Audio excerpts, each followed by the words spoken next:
இன்றைக்கி என்ன சமையல் பார்க்க போகிறோன்னா உருளைக்கிழங்கையும் காளானையும் வச்சு எப்படி சமைக்கிறதுன்னு பார்க்கலாம். அதுக்கு ஒரு 6 ஸ்பூன் எண்ணெய் ஊற்றிக்கலாம்.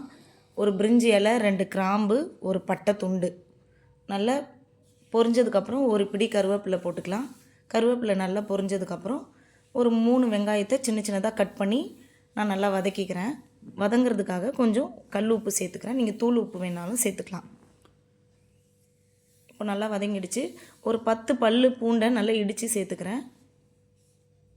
பூண்டு வாசனை போனதுக்கப்புறம்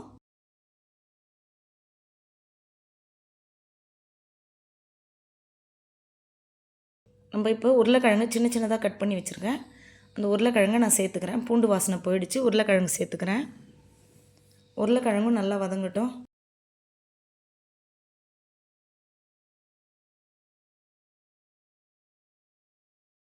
கால் ஸ்பூன் அளவுக்கு மஞ்சள் தூள் சேர்த்துக்கிறேன். இப்போ நம்ம திரும்பவும் நல்லா கலரி விட்டுக்கலாம்.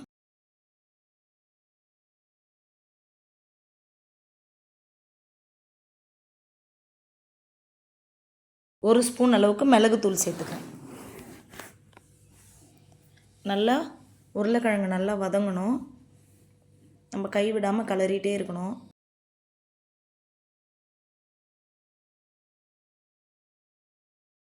ரெண்டு தக்காளியை சின்ன சின்னதாக கட் பண்ணி சேர்த்துக்கிறேன். தக்காளியும் நல்லா வதங்கணும். அதனால் நம்ம ஒரு மூடி போட்டு மூடிடலாம். இப்போ நம்ம நடுவில் திறந்து கலரி விட்டுடணும்.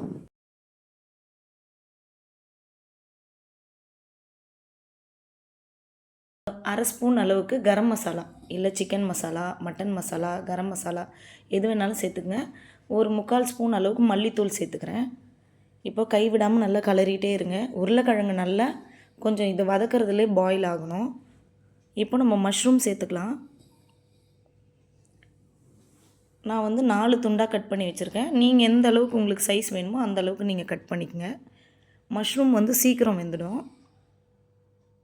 இப்போ ஒரு மூடி போட்டு நல்லா வேக வச்சுக்கலாம்.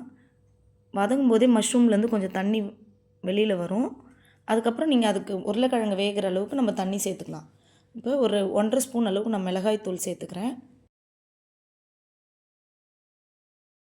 இப்போ நல்லா கலரி விட்டுட்டு கொஞ்சம் தண்ணி சேர்த்து நம்ம மூடி போட்டு மூடிடலாம். உருளைக்கிழங்கு வேகிற அளவுக்கு தண்ணி இருந்தால் போதும். இப்போ பாருங்கள் நல்லா வெந்து வந்திருக்கு. இன்னும் நம்ம தண்ணி நல்லா ட்ரை ஆகட்டும். நல்லா கை விடாமல் கலரிகிட்டே இருங்க.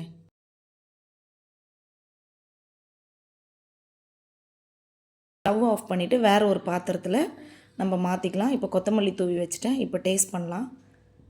இந்த வீடியோ உங்களுக்கு பிடிச்சிருந்ததுன்னா லைக் பண்ணுங்கள், கமெண்ட் பண்ணுங்கள், ஷேர் பண்ணுங்கள். மறக்காமல் தங்கம் சேனலை சப்ஸ்கிரைப் பண்ணுங்கள். நீங்களும் இந்த மாதிரி சமையலை ட்ரை பண்ணி பார்த்துட்டு எனக்கு எப்படி இருக்குன்னு கண்டிப்பாக கமெண்ட் பண்ணுங்கள்.